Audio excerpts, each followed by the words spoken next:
Hello everyone, this is Meenu Thakur. Welcome to my channel. तो आज के जो लेक्चर है वो आपका बेस रहेगा बजट एनालिसिस पे। पूरा बजट एनालिसिस नहीं है। I will discuss all the MCQs which are important. जो ऐसे प्रश्न इंपॉर्टेंट है आपके एग्जामिनेशन पॉइंट ऑफ व्यू से, चाहे वो आपका यूपीएससी है, पीसीएस है या फिर कई वनडे एग्जामिनेशंस हैं, तो वो आज हम इस लेक्चर में डिस्कस करेंगे। हम सब जान रहे हैं कि अभी रिसेंटली आपका बजट आया है और ये बजट आपका इंटरिम बजट है। बच्चों, हम इंटरिम बजट क्या होता है इस पे भी एक प्रश्न है इस लेक्चर पे। जो जितने भी प्रश्न हैं वो 10 प्रश्न मैंने कवर किए हैं, 10 एमसीक्यूज कवर किए हैं और उसके साथ साथ हमारा एनालिसिस भी है। जब बजट की बात करते हैं तो वो 2 पोर्शन में डिवाइड होता है मेजरली। पहला पोर्शन होता है आपका स्टैटिक पोर्शन, जिसमें आपका पूछा जाता है उसकी टर्म्स के ऊपर कि जैसे कि रेवेन्यू बजट क्या है, रेवेन्यू रिसिप्ट क्या होता है, कैपिटल रिसिप्ट क्या होता है, पूंजीगत खर्चे किस तरीके से होते हैं, राजस्व खर्चा क्या होता है, राजस्व जो प्राप्ति है वो क्या होता है। तो ये स्टैटिक पोर्शन है। ये हम कवर करेंगे जब हम इकोनॉमिक्स का बजट या पब्लिक फाइनेंस लेक्चर करेंगे, ठीक है, या फिर फुल बजट जब आएगा जुलाई में, तब भी हम ये डिस्कस कर सकते हैं। दूसरा जो कैटेगरी है या फिर कह लो कि पोर्शन होता है वो आपका होता है अप्लाइड, कि इस साल सरकार ने वो कौन सी नई बातों का डिस्कशन किया है, क्योंकि बजट का मतलब है मैनेजमेंट, इनकम और एक्सपेंडिचर के बीच में। हम आम भाषा में भी बात करें तो हर महीने हमें अपना बजट मैनेज करना होता है, कितना पैसा आ रहा है, कितना पैसा खर्च हो रहा है, ठीक है। तो इस साल के जो बजट है 2024-25 में सरकार ने किन किन मुद्दों पे किन किन खर्चों को बढ़ाया है, किन खर्चों को घटाया है, आमदनी कितनी उम्मीद की जा रही है, कहाँ कहाँ से कंपोनेंट से इनकम ज़्यादा जनरेट हो सकती है, तो ये कुछ की हाईलाइट्स हैं इस बजट में। तो आगे बढ़ते हैं, प्रश्न की तरफ बढ़ते हैं, ठीक है। और प्रश्न के साथ साथ मेरी कोशिश ये भी रहेगी कि हाइलाइट्स का डिस्कशन करना कि फाइनेंस मिनिस्टर ने क्या क्या मुख्य बातें इस बजट में कही हैं और क्या एक मकसद है आगे 3-4 महीने के, ठीक है, मेजरली 3-4 महीने के। ओवरऑल एक साल का तो एक अलग बात है, 3-4 महीने में क्या क्या चीज़ें मेजर फोकस होने वाला है। तो पहला प्रश्न चलते हैं। प्रश्न के साथ साथ मैं आपको की हाइलाइट्स भी बताती रहूँगी। तो जो पहला प्रश्न है वो है आपका, अभी जो क्वेश्चन है आपके सामने ये इंग्लिश में है, मैं वर्बली आपको हिंदी भी ट्रांसलेट करूंगी। नेक्स्ट लेक्चर से हिंदी का ट्रांसलेशन भी आपका होगा। तो first question is, consider the following statement. Number 1, India has had 3 consecutive years of 7% GDP growth. GDP, gross domestic product, पूरे देश की जो इकोनॉमी है हम कैसे आंकलित करते हैं कि देश कितना तरक्की कर रहा है एक साल में, आपका जो फाइनेंशियल ईयर है वो जीडीपी के माध्यम से करता है। ये स्टेटमेंट कह रही है कि पिछले 3 सालों में लगातार भारत जो है वो आपकी 7% जीडीपी ग्रोथ अर्जित कर रहा है, ठीक है। तो ये प्रश्न हमेशा पूछा गया है। अगर आप यूपीएससी का पेपर देखते हो, प्रीलिम्स का या पीसीएस का, तो वहाँ पे इस तरीके की स्टेटमेंट के प्रश्न आपको प्रीलिम्स में मिलेंगे।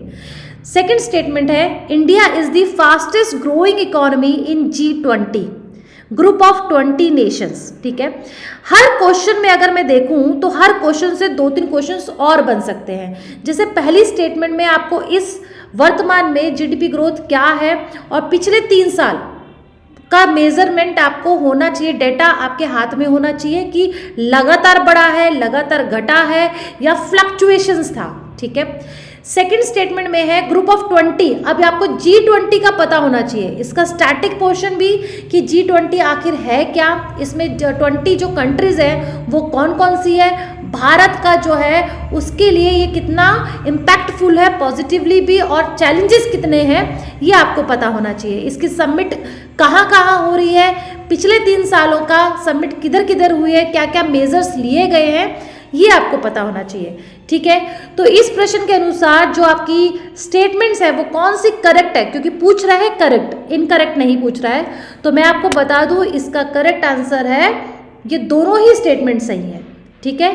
इस लेक्चर में आपको हर क्वेश्चन से डायरेक्शंस को समझना है कि प्रश्न आप कोई भी अगर लाइन पढ़ रहे हैं, किसी भी सोर्स से पढ़ रहे हैं, तो वहां से प्रश्न कैसे उठ सकता है, बन सकता है, ठीक है।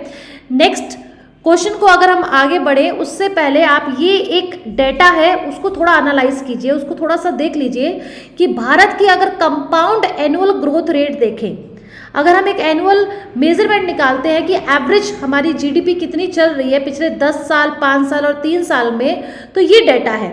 10 सालों में आपको पता ही है 2014 में आपकी नई सरकार आई है, बीजेपी आई है, और 10 साल में अगर देखें तो 7.5 अर्न हुआ है, ग्रोथ आंकलित हुई है। 5 सालों में 4.4% है, 3 सालों में 8.3% है, और इस बार देखा जाए 2023 के, इस बार नहीं 2023 ग्लोबली पूरे विश्व में अगर हम देखा जाए कि हमारे भारत की शेयर कितना है तो वो 9.5% है, and it shows the good indicator of growing Indian economy all over the world. ठीक है, नेक्स्ट क्वेश्चन देखते हैं। इस बजट के अनुसार 1 रुपया, देखो जब हम इनकम और एक्सपेंडिचर की बात करते हैं तो ऑन एवरेज ये लेके चलते हैं कि 1 रुपया लेके चलते हैं, 100 पैसों का 1 रुपया है, तो हम ये देख रहे हैं उस 1 रुपये को हमने डिवाइड किया है कि कितना पैसा हमारा कहाँ कहाँ से आ रहा है, कितनी इनकम आ रही है, किस कंपोनेंट से ज़्यादा हमारी पोटेंशियल रख रहा है, किस कंपोनेंट का हमारा खर्चा जा रहा है। ठीक है, तो ये 4 ऑप्शंस हैं, corporate tax A option, B option income tax, C option goods and services tax जो आपका जीएसटी है, और डी ऑप्शन आपका अदर्स। इस तरह के क्वेश्चन में ना सबसे ज़्यादा इंपॉर्टेंट होता है आपका पकड़। ठीक है, तो आपका पकड़ होना चाहिए क्योंकि यहाँ पे एक ऑप्शन और दे दिया गया है अदर्स, ये कंफ्यूज कर सकता है। ठीक है, क्योंकि अदर्स में तो बहुत सारी चीज़ें आ जाती हैं, तो 3 ऑप्शन है, आपको इस 3 ऑप्शन में से एक करेक्ट चूज करना है, और करेक्ट आंसर क्या है? करेक्ट आंसर है आपका बी ऑप्शन इनकम टैक्स। यहाँ पे मुझे आपको एनालिसिस बताना है क्योंकि आज से अगर हम कुछ साल पहले का डाटा देखें तो सबसे ज़्यादा जो हाईएस्ट परसेंटेज होता था रुपया का आने का वो हमारा होता था कॉर्पोरेट टैक्स से। 2020-21 की बात करें या 21-22 की बात करें तो corporate tax was the largest component for income, earning income in the public finance. लेकिन धीरे धीरे क्या हो रहा है, इनकम टैक्स बढ़ता जा रहा है। थोड़ा सा चैट के डाटा देखते हैं आपका चार्ट का, लेकिन उससे पहले एक प्रश्न और दिख गया कि जो हाईएस्ट रुपीज गोज आउट, मतलब अब हमने बात करी इनकम की, अब बात कर रहे हैं खर्चे की। ठीक है, तो ऑप्शन ये 4 है, 4 में से एक ऑप्शन ऐसा है जहां पे सरकार का सबसे ज़्यादा खर्चा होता है। Option A states share of taxes and duties, हम सब जानते हैं जो टैक्सेस हैं उसका बंटवारा होता है। Option B centrally sponsored schemes. Option C finance commission and other transfers. Option D interest payments. Interest payments का मतलब होता है सरकार बोरिंग्स, उधार भी लेती है।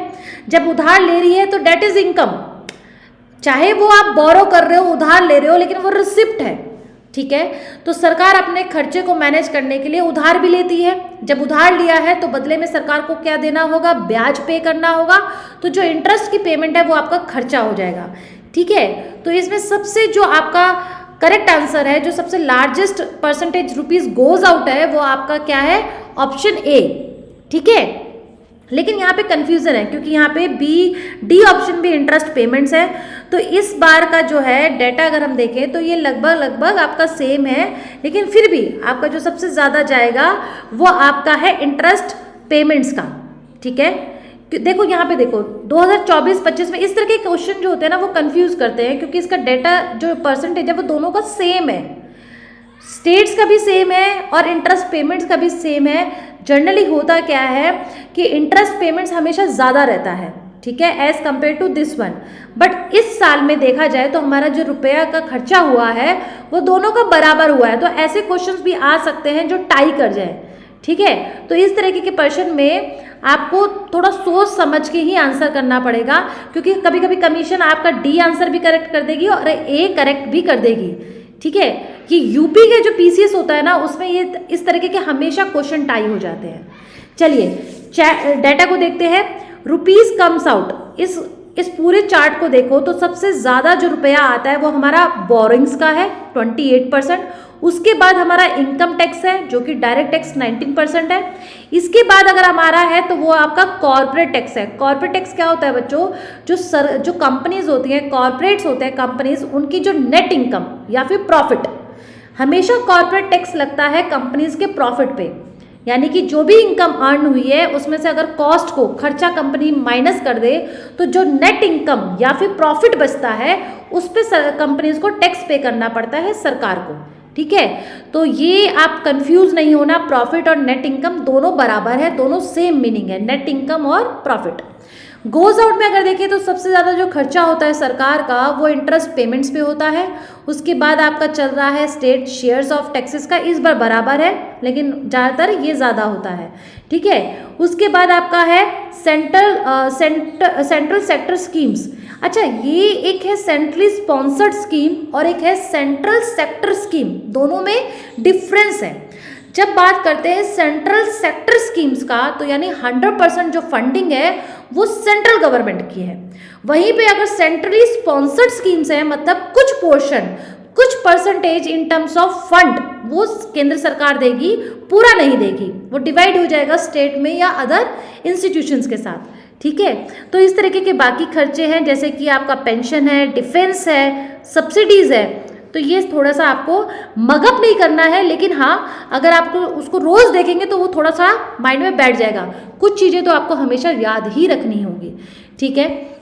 उसके बाद आपका आता है, ये मैंने बजट के जो चार्ट है ये 3 साल के पिछले लिए, ये 2023 का है, ये आपका 22-23 है, ये आपका 20 और 21 है। देखो 20-21 में देखो तो कॉर्पोरेट टैक्स जो था वो आपका 18 पैसा था, 100 पैसे में से 18 पैसा या फिर आप 18% ले सकते हैं कि ये आपका कॉर्पोरेट टैक्स था बोरिंग्स के बाद, ठीक है। इनकम टैक्स और कॉर्पोरेट टैक्स का कंपैरिजन करें तो ये कॉर्पोरेट टैक्स हमेशा ज़्यादा होता था, ठीक है। लेकिन अब क्या हो रहा है, धीरे धीरे जहां सरकार इन्वेस्टमेंट में खर्चा कर रही है, एम्प्लॉयमेंट जनरेट कर रही है, कंपनीज को, यूथ को उसकी सैलरी, उसकी इंक्रीमेंट जो हो रहा है, 7 पे कमीशन आया है, अगर जब आपकी सैलरी बढ़ती है तो आपका टैक्स भी बढ़ रहा है, उससे सरकार की जो आमदनी है वो भी इंक्रीज हो रही है, ठीक है।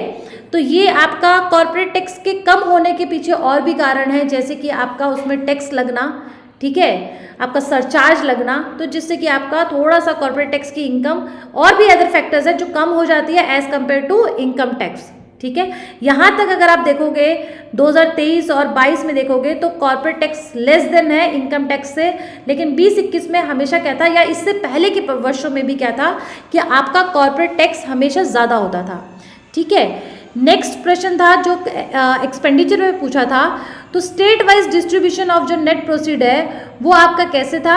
सबसे ज़्यादा जो दिया जाता है, जो दिया जा रहा है वो यूपी को दिया जा रहा है। इसके पीछे बहुत सारे कारण होते हैं, हर स्टेट का डेमोग्राफिक फीचर क्या है, इंफ्रास्ट्रक्चर क्या है, वहाँ डेवलपमेंट ग्रोथ कितनी है, पोटेंशियल क्या है, कितनी गरीबी है, उसके अनुसार केंद्र सरकार जो है वो आपका यूनियन टैक्स और ड्यूटीज़ का बंटवारा करती है एमंग स्टेट्स, ठीक है। नेक्स्ट प्रश्न है, highest allocation among the following specific ministry. इस साल के बजट में 2024-25 में किस मंत्रालय को सबसे ज़्यादा फंड एलोकेट किया गया है। Ministry of defence, B option ministry of road transport and highways, option C ministry of railways, option D none. Again none जब आए तो बहुत टेंशन दे जाता है, तो you have to be confident about the option. तो आपका अगर इस बार देखें तो सबसे ज़्यादा जो एलोकेशन हुआ है वो डिफेंस को हुआ है, अराउंड 6.21 लाख करोड़। उसके बाद रोड ट्रांसपोर्ट एंड हाईवेज है, फिर रेलवेज है, रेलवे को भी बहुत अच्छा खासा फंड मिला है और ये तय किया गया है बहुत 40,000 अप्रॉक्स नेटवर्क जो है वो फिर से उसको बढ़ाया जाएगा। वंदे मातरम जो ट्रेन्स हैं, जो सेमी एक्सप्रेस ट्रेन्स है, उसी के अनुसार और भी ट्रेन्स लॉन्च की जाएगी। और जितनी दुर्घटनाएं हुई थी हमने देखा है पिछले सालों में, उड़ीसा की जो ट्रेजेडी पूरी हिस्ट्री में पहली बार ऐसी हुई है, देखने को मिली थी, बहुत ही डिवास्टेटेड थी, तो उसको रोकने के भी मेजरमेंट्स लिए गए हैं, इसलिए इतना एलोकेशन भी फंड एलोकेट किया गया है। तो ये जो टॉप 10 मिनिस्ट्रीज है इसका डेटा है इस चार्ट में। उसके बाद जो नेक्स्ट क्वेश्चन है वो आपका है, what is percentage increase in the railways as announced in the budget 2024। Percentage के हिसाब से बताना है, सो करेक्ट आंसर इज 5.8%, ठीक है। कोई भी बजट में अगर जो बिग अनाउंसमेंट होती है, हर मंत्रालय का आपको याद नहीं करना है, लेकिन जो बिग अनाउंसमेंट होती है जिसके अंदर बहुत सारे इनिशिएटिव लेती है सरकार, उसका डेटा परसेंटेज हर पॉइंट आपको याद रहना चाहिए, ठीक है। क्योंकि हो सकता है वो आपके वनडे एग्जामिनेशन में, चाहे वो बैंक का है या फिर वो आपका एसएससी लेवल है, वहाँ पे आपका ये पॉइंट वाला जो है वो पूछ ले, इवन वनडे ही नहीं पीसीएस में भी पूछ लेता है स्टेट के, ठीक है। तो ये आपको याद होना चाहिए। ये मैंने आपको इसमें की हाईलाइट्स है, जैसे कि रेलवे प्रोजेक्ट्स जो है, इसमें 3 मेजर जो सबसे बड़ी घोषणा की है फाइनेंस मिनिस्टर ने कि 3 रेलवे इकोनॉमिक कॉरिडोर लॉन्च किए गए हैं, ठीक है। इकोनॉमिक कॉरिडोर क्या होता है? एक ऐसा सिस्टम, एक ऐसा इंटीग्रेशन सिस्टम जिसमें सड़कें, जिसमें रेलवे, जिसमें पोर्ट, तीनों की कनेक्टिविटी है, ठीक है। अगर आप जैसे बिजनेस कर रहे हैं, अगर उस बिजनेस की आपकी चारों तरफ कम्युनिकेशन, चाहे वो आपका रेल का है, ट्रांसपोर्टेशन कम्युनिकेशन है या दूसरा कम्युनिकेशन है, अगर वो आपका स्पीड में रहेगा तो आपकी इंडस्ट्री की ग्रोथ भी फास्टेस्ट होगी। इसीलिए ये इकोनॉमिक कॉरिडोर्स बनाए जाते हैं। तो रेलवे यानी कि वो स्पेशली उसका जो नियंत्रण है वो किसके अंदर होगा? रेलवे मिनिस्ट्री के अंदर। ये 3 जो मेजर हैं वो किसके अंदर, क्या क्या 3 कंपोनेंट है या कॉरिडोर्स है? पहला है energy, minerals and cement corridor, second है a port connectivity corridor and third one is a high traffic density corridor, ठीक है। और जो वंदे मातरम की मैंने बात करी थी, वंदे भारत ट्रेन्स की बात की थी, इसमें जैसे कि 40,000 रेल बॉगीज को फिर से कन्वर्ट किया जाएगा, फिर से नहीं मतलब इन सभी को कन्वर्ट करेंगे किसमें? वंदे भारत कोचेस में, ठीक है, जिसमें अच्छा इंफ्रास्ट्रक्चर दिया जाएगा, एसी वगैरह, reservation, everything will be very good quality, ठीक है। नेक्स्ट प्रश्न है, what is the revised estimate of the fiscal deficit? ये जो रिवाइज्ड वाली बात आती है ना, इसको हमेशा फोकस करना, ठीक है। तो जो फिस्कल डेफिसिट है, अब आपको पता होना चाहिए फिस्कल डेफिसिट क्या होता है। जब हम पूछेंगे फिस्कल डेफिसिट का मीनिंग के ऊपर, तो ये हो जाएगा आपका बजट का स्टैटिक पोर्शन, ठीक है। अब यहाँ पे क्या पूछ रहा है? यहाँ करंट पूछ रहा है कि भाई जीडीपी में जो फिस्कल डेफिसिट की हमने एक आंकलन किया है, एस्टिमेट किया है, वो कितना किया है in terms of percentage? Option A 4.2%, option B 5.8%, C 6.5% and last the 7.1%. So the correct one is option B 5.8%. Why it is so important? क्योंकि सरकार हमेशा यही कोशिश करती है, इवन हम अपनी आम जिंदगी में, कि जो फिस्कल डेफिसिट है, डेफिसिट क्या होता है कि जब आपके expenditure is more than revenue, आपका खर्चा ज़्यादा हो गया, आमदनी कम, ठीक है। तो इस हाल में सरकार हमेशा कोशिश करती रहती है, एक टारगेट सेट करती है कि एंड ऑफ द ईयर हमको भैया इतना जीडीपी का, इतनी इनकम का, जीडीपी मीन्स इनकम, उस इनकम का इतना खर्चा आपको उसको टारगेट करना है कि कम से कम आपका घाटा हो, ठीक है। तो इस साल क्या तय किया गया है? 5.1%। पहले ये कितना था? रिवाइज्ड कितना था? 5.8%। अब उससे कम करके कितना कर दिया है? अब ये टारगेट किया गया 5.1, लेकिन रिवाइज्ड कितना था? पहले था 5.8%, उससे डाउन कर दिया गया 5.1%, ठीक है। इसीलिए इसका करेक्ट आंसर क्या है? 5.8%, बट अब वो कम हो गया 5.1%। आपको मैं बता दूं, यहाँ से थोड़ा सा रिलेट करें, FRBM act, fiscal responsibility budget management act, जो कि 2003 में आया था, और सरकार ने ये तय किया था, टारगेट सेट किया था कि एंड ऑफ द ईयर 2020-21 हम जो फिस्कल डेफिसिट है उसको 3% पे लेकर आएंगे। लेकिन जब हम डेटा देखते हैं, ये चार्ट देखते हैं, तो सिर्फ 2013-14 एक ऐसा साल था जहाँ पे हमारा टारगेट जो था वो एकम्प्लीस्ड हुआ था, अराउंड 2%। उसके बाद आप देखो 2015-16 में भी बढ़ गया, फिर ये फ्लक्चुएट होता रहा, फिर फिस्कल डेफिसिट 2020-21 में देखो कहाँ तक पहुँचा है, अप्रॉक्स 9%, ठीक है। उसके बाद धीरे धीरे ये नीचे आ रहा है, 2023-24 में ये 5.1 यहाँ तक पहुँचा है, ठीक है। चलिए जी, नेक्स्ट क्वेश्चन है ऑपरेशन ग्रीन मिशन। इसको एक्सपेंड किया जा रहा है। जब भी बजट में कोई स्कीम, जैसे कि उड़ान स्कीम है, उसका एक्सपेंशन किया गया है, टीयर 2, टीयर 3 सिटीज़ में उसको और बढ़ाया जाएगा। हर देश का नागरिक जो है वो उड़ान भरेगा, यही था उड़ान का मकसद, ठीक है। तो जब इस बजट में ऐसी स्कीम्स या ऑपरेशन ग्रीन मिशन का चर्चा हो रहा है, भले ही वो कुछ साल पहले लॉन्च किया गया, लेकिन अगर इस साल में उन स्कीम्स, योजनाओं का चर्चा हो रहा है, तो आपको एक बार देख लेना है उसका स्टैटिक पोर्शन, यानी कि उसका लॉन्चिंग ईयर देख लेना, उसका ऑब्जेक्टिव देख लेना एंड सो ऑन। तो इस प्रश्न में जो ऑपरेशन ग्रीन मिशन है, ये किस प्रोडक्ट से रिलेटेड है? Option A tomatoes, onions and potatoes, option B wheat, rice and millet, option C wheat and rice, option D none. So correct answer is option A, tomatoes, onions and potatoes, क्योंकि ये बहुत perishable होते हैं। ठीक है, post harvest के बाद farmers को, क्योंकि इस बजट में 4 मुख्य दिशा निर्देशक थे या फिर फोकल पॉइंट्स थे। सबसे पहला पॉइंट है गरीब, दूसरा आपका वुमेन एम्पावरमेंट, तीसरा यूथ, स्टार्टअप को भी बहुत फंडिंग, बहुत बढ़ावा दिया गया है। ठीक है, और चौथा आपका है अन्नदाता, फार्मर्स। ठीक है, उसी फार्मर्स से जितनी भी स्कीम्स है, योजनाएं हैं जो खास इस बजट में डिस्कस हुई है, आने वाले सालों में करने वाले हैं, उस पर और फंड एलोकेट करने वाले हैं, उसके बारे में थोड़ा सा पुराना डाटा घुमा के देख लेना। जैसे कि ये जो स्कीम है ये 2018 में लॉन्च हुई थी by the ministry of food processing industries. ठीक है, इस तरीके से आपको प्रश्न को देखना है और उसके एनालिसिस तक पहुंचना है। नेक्स्ट प्रश्न है इंटरिम बजट क्या होता है।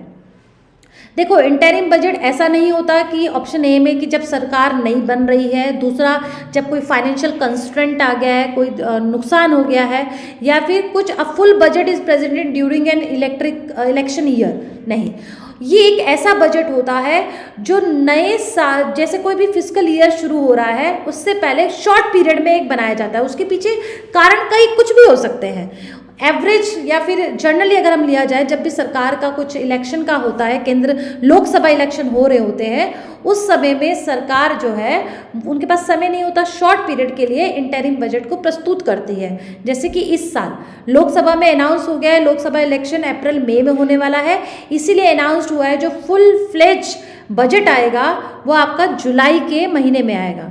ठीक है, ये इंटरिम बजट की आपकी परिभाषा है, इसको देख लेना। नेक्स्ट क्वेश्चन है, बहुत सिंपल है, जीएसटी। जीएसटी हम सब जानते हैं एक इनडायरेक्ट टैक्स है, वैट का ही एक दूसरा स्टेप है जो हर प्रोडक्शन के हर स्टेप पे लगता है। ये कौन से साल में इम्प्लीमेंट हुआ भारत में, कौन से संशोधन जो था आपका नंबर वो उसमें हुआ है, ये थोड़ा सा देखना है। तो इस प्रश्न के अनुसार जो करेक्ट आंसर है वो आपका है 2017-18। यही वो फाइनेंशियल ईयर था जब जीएसटी हमारे भारत में लागू हो गया। ठीक है, मैं बता दूं इसके अंदर सारे टैक्सेस आ चुके हैं, कुछ टैक्सेस है जिन्हें छोड़ के, जैसे कस्टम ड्यूटी इसके अंदर इंक्लूड नहीं है। फिर उसके बाद आपका कुछ प्रोडक्ट्स है जैसे कि पेट्रोलियम प्रोडक्ट हो गया, इलेक्ट्रिसिटी हो गया, अल्कोहल हो गया, ये अभी भी इस ब्रैकेट से बाहर है, इस पर नियंत्रण स्टेट गवर्नमेंट का है। ठीक है, नेक्स्ट प्रश्न है और जो कि लास्ट प्रश्न है, 2 स्टेटमेंट है, दोनों में से आपको सिलेक्ट करनी है करेक्ट कौन सी है। During the 2020 G20 Bali summit an MOU was unveiled for India Middle East Europe economic corridor. एक कॉरिडोर है जिसका नाम है India Middle East Europe economic corridor. Economic corridor क्या होता है वो मैंने आपको बताया। ये एक ऐसा कॉरिडोर है जिसपे मेमोरेंडम ऑफ अंडरस्टैंडिंग साइन हुआ है, लेकिन कब हुआ है? G20 की जब बाली समिट हुई थी 2022 में। क्या ये स्टेटमेंट सही है? सोचिएगा। सेकेंड स्टेटमेंट है इट वॉज अनवील्ड, यानी कि इस पे पर्दा उठाया है या फिर ये लॉन्च की है, किस कंट्रीज ने लॉन्च की है? India, United states, UAE, Saudi Arabia, France, Germany, Italy and European union. ये जो बड़ी बड़ी कंट्रीज होती है ना, सबसे ज़्यादा जो मुख्य है जैसे कि यूनाइटेड स्टेट्स, यूरोपियन यूनियन, ये थोड़ा सा दिमाग में ज़रूर रखना। अब इसका मकसद क्या है? एशिया, मिडल ईस्ट और यूरोप तीनों में इंटीग्रेशन। ठीक है, तो सेकंड स्टेटमेंट तो करेक्ट है, लेकिन फर्स्ट स्टेटमेंट रॉन्ग है। जब न्यू दिल्ली में 2023 में G20 की समिट हुई थी, उसी की साइडलाइन में ये MOU साइन हुआ था। ठीक है, यानी कि इसका जो क्रेडिट है, जो लॉन्चिंग है वो भारत में ही हुआ है, सबसे मुख्य बात है, इसलिए ये याद रखना ज़रूरी है। ठीक है, ये अबाउट IMEC, ये जो IMEC है इसका एक की फैक्ट और इम्पॉर्टेंट है, it is a part of partnership for global infrastructure and investment. ठीक है, ये जो कॉरिडोर है इसके अंदर 2 हैं मुख्य रूप से, एक ईस्ट कॉरिडोर है, एक नॉर्दर्न कॉरिडोर है, जो आपको गल्फ तक, इंडिया को अरेबियन गल्फ तक कनेक्ट करेगा और उसके बाद गल्फ को यूरोप से कनेक्ट करेगा। ठीक है, तो इस तरीके से ये आज का सेशन था। कोशिश ये की गई है कि आपको जितने क्वेश्चन, जो भी आप स्टेटमेंट या की हाइलाइट्स पढ़ते हैं बजट के या कोई भी वीडियोस देखते हैं, तो उसके प्रश्न के डेंसिटी में जाइएगा और सोचना है हमें कि इससे क्या क्या कनेक्टिविटी हो सकती है। ठीक है, तो इसके साथ इस लेक्चर को हम एंड करते हैं। आई होप ये आपको लेक्चर पसंद आया होगा। आप अपने सजेशंस दे सकते हैं so that we can work on that and bring lectures as your recommendations, right? So मिलते हैं नेक्स्ट लेक्चर में। Till then please like and subscribe my channel. Thank you.